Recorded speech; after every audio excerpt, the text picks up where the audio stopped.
الحمدللہ رب العالمین الصلاۃ والسلام علی محمد وعلی آلہ واصحابہ اجمعین۔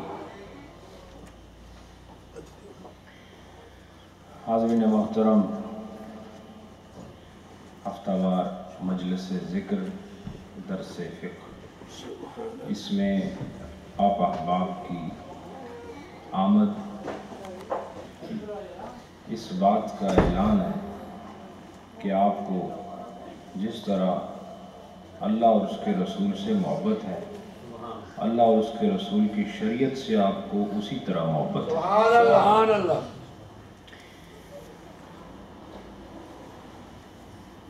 زندگی گزارنے کے اصول ہیں، ان اصولوں کو دنیا دار اپنی عقل کے مطابق مرتب کرتا ہے۔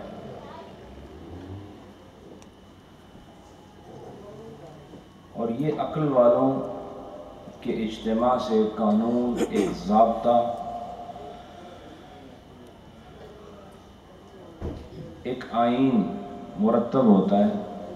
اس آئین کو مرتب کرنے والے انسان ہوتے ہیں،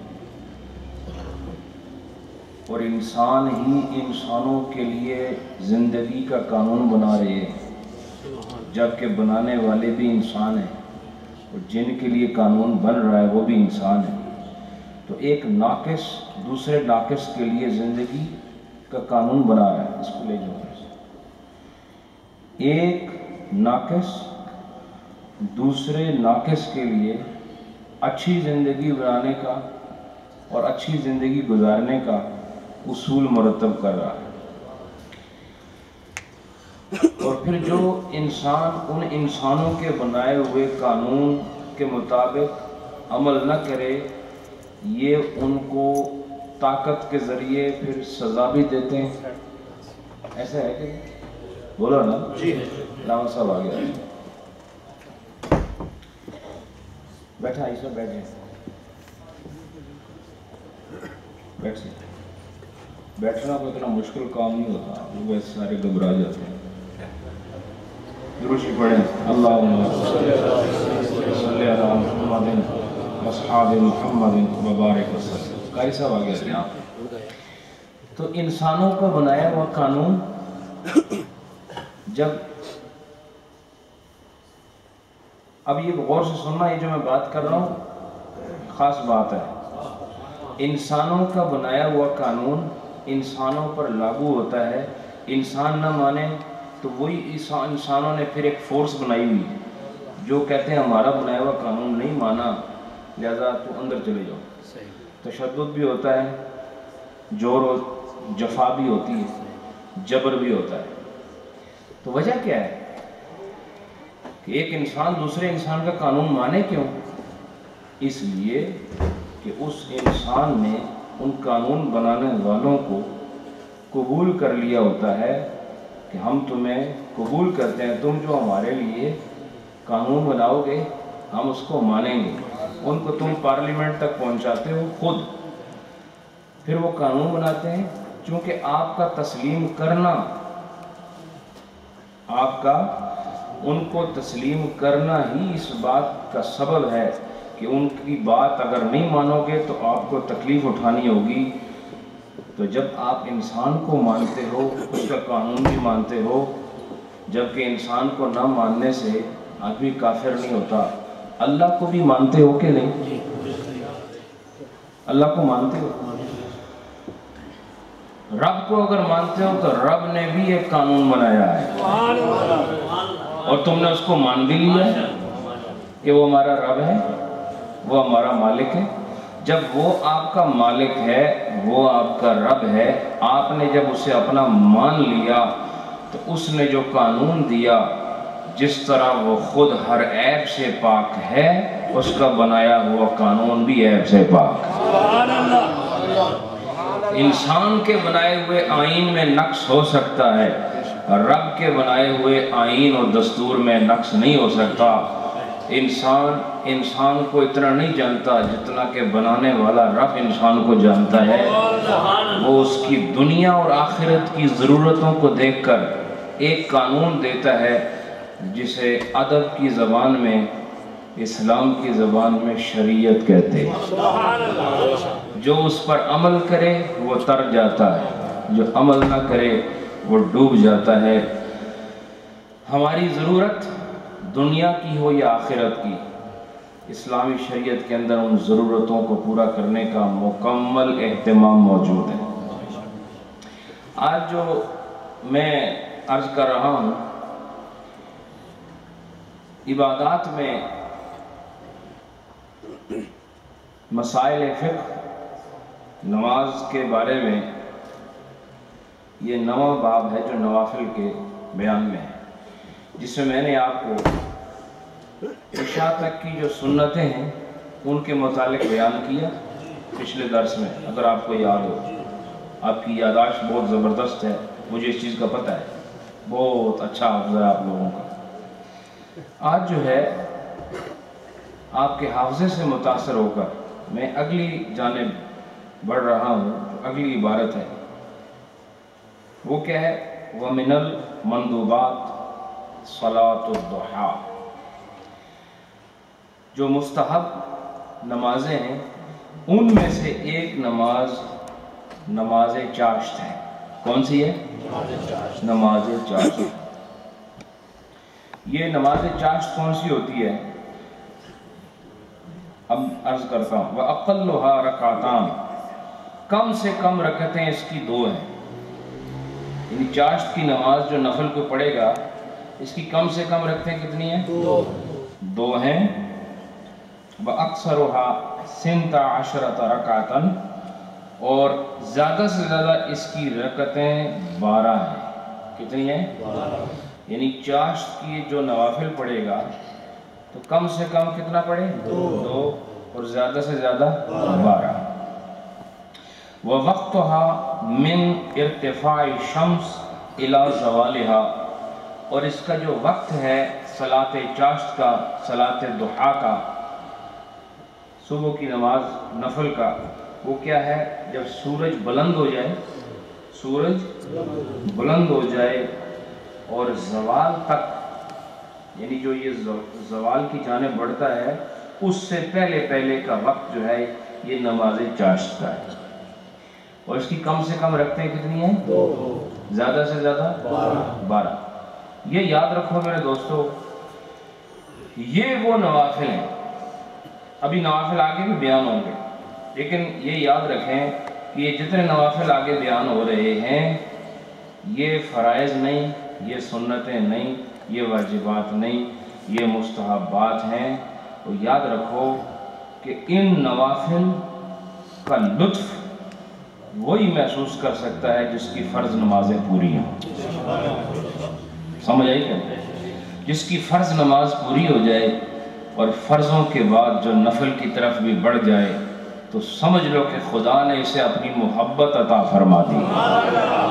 بغیر محبت کے نفل ادا نہیں ہوتا، کیونکہ نفل میں کوئی جبر نہیں ہے، نفل میں صرف اپنا ارادہ ہے، اور خدا انہی کو ذوق دیتا ہے جو اس سے محبت کرتے ہیں، اور جو خدا سے محبت کرتا ہے خدا ان کو اپنی عبادت کا ذوق دے دیتا ہے۔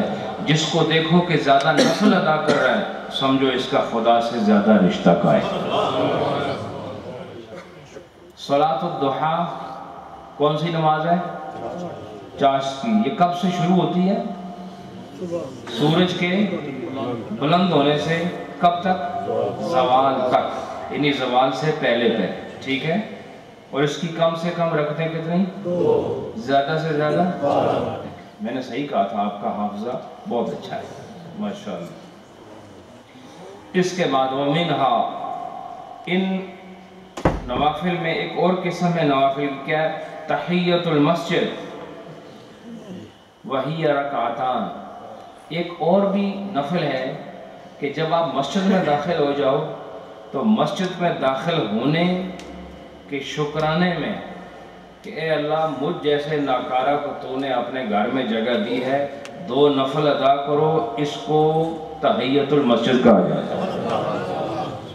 جب بھی داخل ہو 2 رکعت نفل مسجد میں ادا کرو، اس کو تحیۃ المسجد کہتے ہیں، اور اس کی رکعتیں صرف 2 ہیں، کوئی زیادہ نہیں پڑھ سکتا۔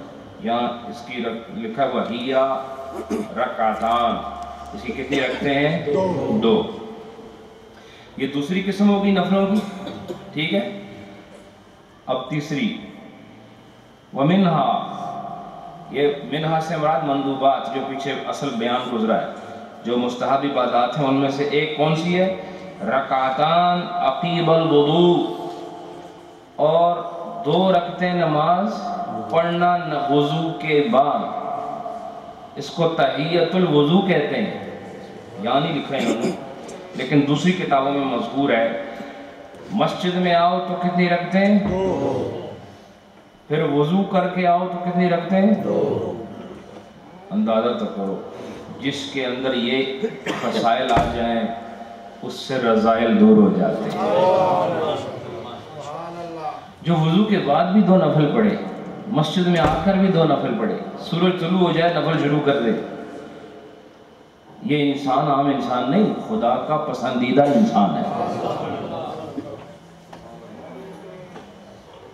فرض نماز اور نفل میں فرق یہی ہے، فرض نماز فرض ہے، اس کی رکعتیں گنی ہوئی ہیں، اس کے وقت مخصوص ہیں، اور نفل میں جبر نہیں، نفل میں ذوق ہے، نفل میں اختیار ہے، یعنی فرض انسان خدا کے اختیار سے پڑھتا ہے، نفل انسان اپنے پیار سے پڑھتا ہے۔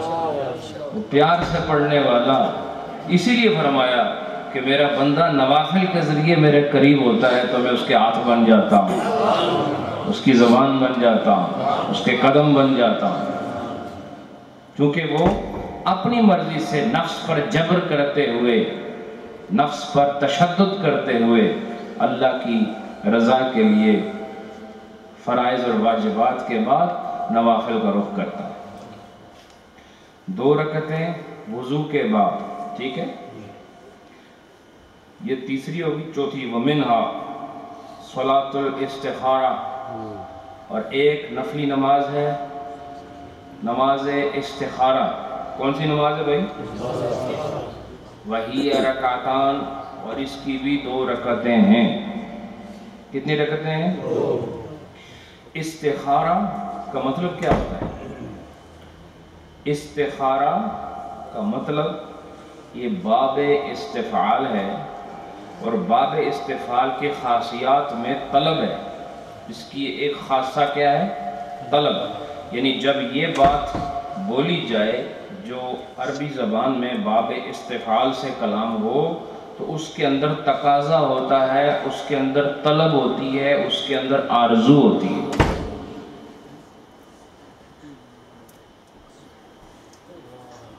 استخارہ کا مطلب ہوگا خیر طلب کرنا، طلب کی بات کی نا میں نے، خیر کا تقاضا کرنا، خیر مانگنا، تو خیر مانگنا، خیر کا تقاضا کرنا، خیر کی خواہش کرنا، اس کو عربی میں استخارہ کہتے ہیں، اور جو یہ طلب کرتا ہے اس کو مستخیر کہتے ہیں۔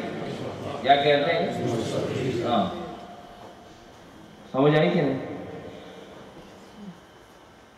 خیر طلب کرنے والے ہم بھی ہیں، آپ بھی ہیں، لیکن یہ خاص نماز ہے۔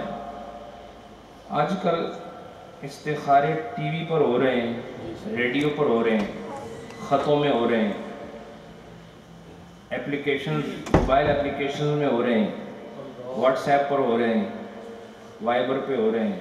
یہ جیسے یہ ایپلیکیشن ہے نا، اوے جو استخارہ بھی نکلنا سمجھ آئی کہ نہیں؟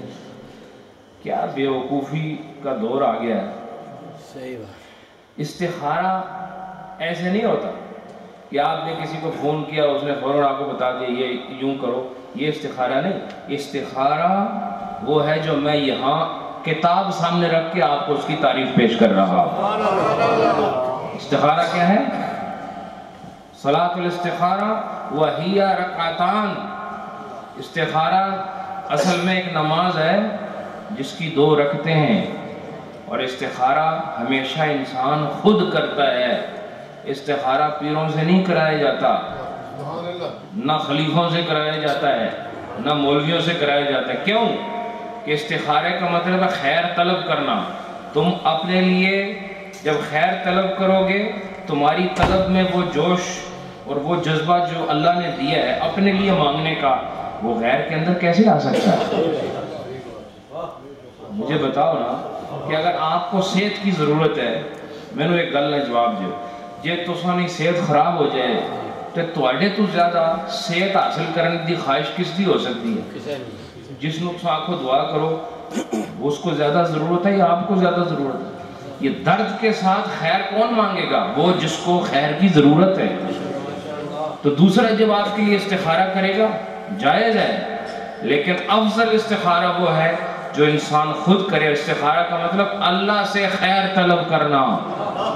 اور جب تم ایک مسئلے میں اڑ جاؤ، پھنس جاؤ اور تمہارے پاس جواب نہ ہو اور تمہیں کوئی راستہ دکھائی نہ دیتا ہو اور کوئی راہ نہ سوچتی ہو، تو اس وقت بندہ 2 رکعت نفل پڑھ کے رب کے ساتھ سوال کا جواب حاصل کرنے کے لیے نفلوں کا رشتہ قائم کر دیتا ہے۔ نفل پڑھتا ہے، اے اللہ مجھے خیر چاہیے، مجھے چاہیے نا، اس لیے میں جھک رہا ہوں۔ وہ جھک جاتا ہے اور جھک کر خیر طلب کرتا ہے، اور پھر وہ دعا ہے استخارے کی پڑھتا ہے، سو جاتا ہے۔ خواب کے اندر اشارات ہوتے ہیں۔ ہاں، اب مرحلہ آتا ہے ان لوگوں کا جن سے آپ استخارہ کرانے کی کوشش کرتے ہیں۔ یہ مرحلہ اب شروع ہوتا ہے کہ جو تم خواب میں دیکھو خود تعبیر نہ کر سکو تو صاحبان علم کے پاس جاؤ، وہ آپ کو بتائیں گے کہ اس خواب میں آپ کے لیے کیا اشارہ ہے۔ تو آج کے بعد یاد رکھیں، استخارہ خود کرنا ہے یا ٹی وی پہ کرانا ہے؟ بولو نا، خود کرنا۔ اور جڑا ٹی وی اوپر استخارہ کرتا ہے وہ اس کی شکل بھی آلو بخارے جیسی ہے، اس نے کیا استخارہ کرنا، اس کو کیا پتہ استخارہ کیا چیز ہے؟ اگر اس کو شریعت کا تھوڑا بہت بھی پتہ ہو تو وہ آپ کو جواب میں کہے نہیں، استخارہ اللہ اور اس کے رسول نے تمہارے لیے خود قائم کیا، تم کرو۔ چلیں ایک اور ہے، منہا صلاۃ الحاجہ، ایک اور بھی نفلوں کی قسم ہے، وہ ہے حاجت کی نماز۔ کون سی نماز؟ یہ دوستوں ذرا عمل تو کرو، دیکھو بگڑیاں کیسے بنتی ہیں۔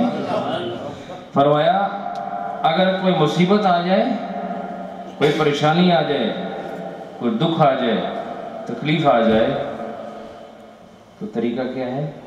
فوراً نماز کی طرف بڑھ جاؤ۔ آپ کو پتہ ہے نبی پاک صلی اللہ علیہ وآلہ وسلم پر جب کوئی آزمائش آتی، کوئی تکلیف آتی، آپ فوراً نماز کرو فرماتے تھے۔ اور یہ قرآن کا حکم، وَاسْتَعِینُوا بِالصَّبْرِ وَالصَّلَاةِ، مدد حاصل کرو صبر سے اور نماز۔ جب تکلیف آئے 2 رکعت نفل پڑھو۔ کتنے؟ یہ میں نہیں کہتا، یہ کتاب کہہ رہی، وَهِيَ رَكْعَتَانِ۔ اس کی بھی کتنی رکھتے ہیں؟ نماز استخارہ کتنی رکھتے ہیں؟ نماز حاجت کی کتنی رکھتے ہیں؟ نماز تحیت المسجد کی کتنی رکھتے ہیں؟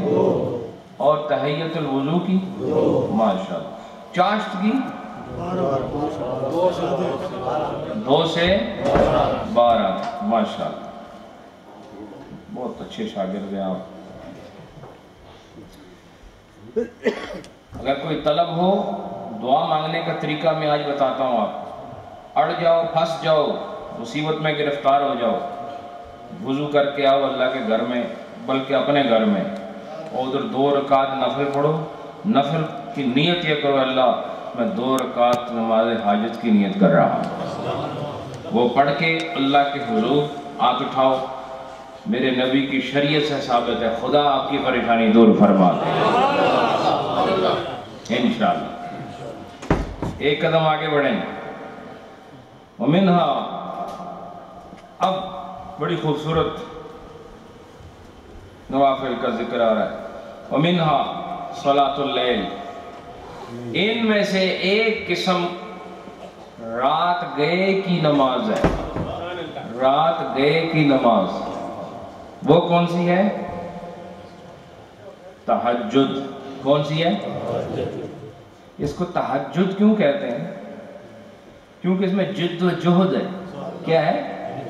بولو نا، جد و، ہاں کچھ لوگ جد و جہد کہتے ہیں۔ کیا کہتے ہیں؟ جد نہ مطلب دادا ہونا، سمجھے کہ نہیں؟ جی ہاں، تو دادا بھی مشکل ہی ہونا، اس وقت جد کہتے ہیں۔ تو جد و جہد، جب آدمی بہت محنت کرے تو اس وقت جو لفظ استعمال ہوتا ہے، یعنی جو کام آسانی سے نہ ہوتا ہو وہ جد و جہد سے ہوتا ہے۔ اس لیے رات کو اٹھنا آسان نہیں نا، نیند قربان کرنا آسان نہیں، گرم بستر چھوڑنا آسان نہیں، اس لیے اس کو تہجد کہتے ہیں۔ کیا کہتے ہیں؟ تہجد، یہ جد و جہد والی نماز ہے۔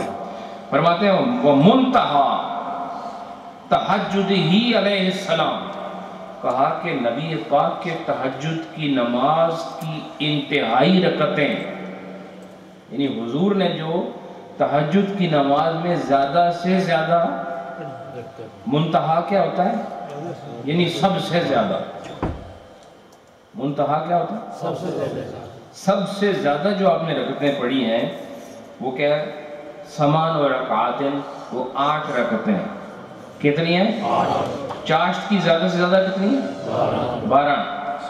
اور تہجد کی جو نبی پاک سے ثابت ہیں زیادہ سے زیادہ، بولتے نہیں آپ، 8۔ وَأَقَلُّهُ رَكْعَتَانِ، اور کم سے کم 2، کم سے کم 2، زیادہ سے زیادہ 8۔ یعنی جو 2 پڑھے گا اس کو بھی تہجد کا ثواب مل جائے گا، جو 4 پڑھے گا اس کو بھی تہجد کا ثواب مل جائے گا، 6 پڑھے گا اس کو بھی ملے گا، جو 8 پڑھے گا اس کو بھی ملے گا۔ فرق اتنا ہے، جو جتنا زیادہ پڑھے گا اس کو اتنا زیادہ ثواب ملے گا۔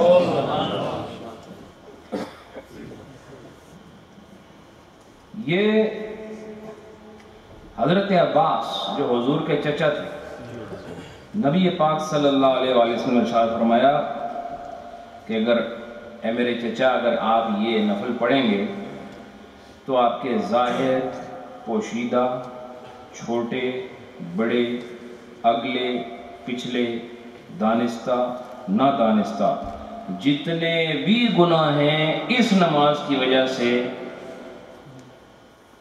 خدا تعالیٰ کرم فرمائے۔ نہیں میں تھوڑا جو غلط ہو گیا۔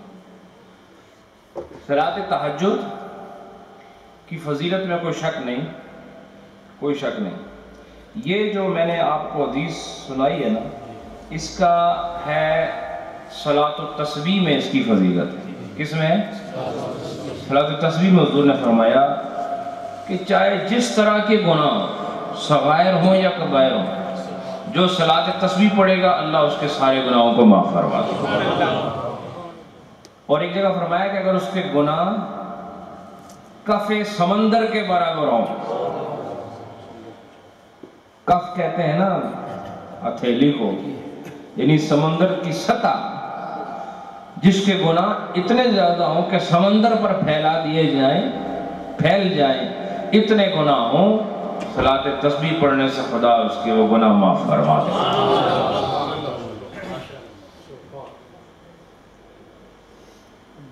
فرمایا وَأَمَّا الصَّلَاةُ التَّسْبِيحِ، اور رہی صلاۃ تسبیح فَذَكَرَهَا۔ اچھا چلیں، یہ میں نے آپ کو اس کا حکم بتا دیا۔ صلاۃ تسبیح کے لیے فرمایا کہ ذکرہا فعل ملتقط کتاب کا نام ہے، اس کے اندر ذکر ہے یکبرو، اس کا پڑھنے کا طریقہ بتا رہے ہیں، صلاۃ تسبیح کا پڑھنے کا طریقہ بتا رہے ہیں۔ یہ تہجد کے بعد ایک اور قسم ہے نفلوں کی۔ کہاں سے شروع کیے تھے نفل؟ چاشت سے، پھر تحیۃ المسجد، پھر تحیۃ الوضو، پھر نماز استخارہ، کیا ہے؟ پھر نماز حاجت، پھر نماز تہجد، پھر نماز استخارہ۔ نہیں، کیسے آپ لوگ مینو ہی دیکھ رہے ہو سارے. کون سی ہے؟ تسبیح. ٹھیک ہے. اس کا طریقہ یکبرو، کیا کریں؟ اللہ اکبر، یعنی کیا کریں؟ تکبیر پڑھے، یکبرو ویقرأ الثناء، اور پھر اس کے بعد ثنا پڑھے. ثنا کیا ہوتا ہے؟ الحمدللہ رب العالمین. ماشاءاللہ بہت ذہین لوگ ہیں آپ. ثنا کیا ہوتی ہے؟ ہاں سبحانک اللہم. کیا ہوتی ہے؟ ہاں ذہن حاضر رکھیں. سبحانک اللہم وبحمدک. آگے یہ پچھلے دی کوئی نہیں سنا؟ پڑھو سارے. ماشاءاللہ. صلاۃ تسبیح نہیں پڑھا رہا ہوں، آپ ڈرنے کی ضرورت نہیں، اسے ثنا پڑھا رہا ہوں. ثم یقول، اللہ اکبر پڑھا، اللہ اکبر کے بعد کیا پڑھا؟ سبحانک اللہم. ٹھیک ہے، ثنا پڑھی. ثنا کے بعد ثم یقول، اس کے بعد کیا پڑھے؟ سبحان اللہ والحمدللہ ولا الہ الا اللہ واللہ اکبر. 15 مرہ، 15 مرتبہ. یعنی ثنا کے بعد کتنی دفعہ پڑھے؟ 15. اس کو میں یہ ٹیسٹ لوں گا ابھی آپ سے، یہ سنو، ابھی غور سے سنو سارے، کسی کو بھی پوچھ سکتا ہوں. ٹھیک ہے. پہلے کیا کرنا ہے؟ اللہ اکبر، پھر ثنا، پھر 15 مرتبہ کیا پڑھنا ہے؟ سبحان اللہ. پھر سے پڑھو، سبحان اللہ والحمدللہ ولا الہ الا اللہ واللہ اکبر. یہ 15 دفعہ پڑھنا ہے. ثم یتعوذ، اور پھر وہ پڑھے اعوذ باللہ. کیا پڑھے؟ ہاں اعوذ باللہ، بسم اللہ پڑھے. پھر کیا کرے؟ یقرأ فاتحۃ